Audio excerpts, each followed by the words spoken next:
buồn làng.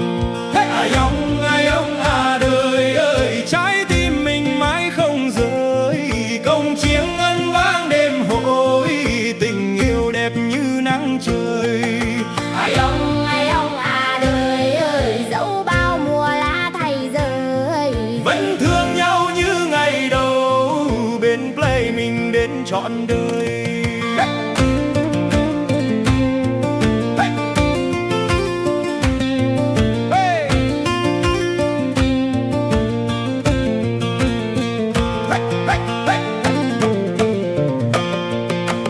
Mặt trời lên trên núi, khói bếp bay chiều về, em dệt tấm thổ cẩm, anh đàn gùi đợi em.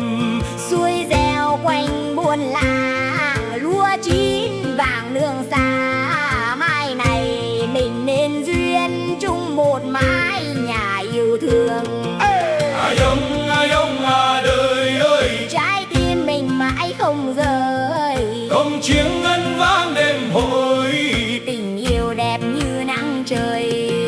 ai ông à đời ơi, Lai dài mãi trong tim, dẫu đi khắp muôn phương vẫn nhớ buồn làng quê mình.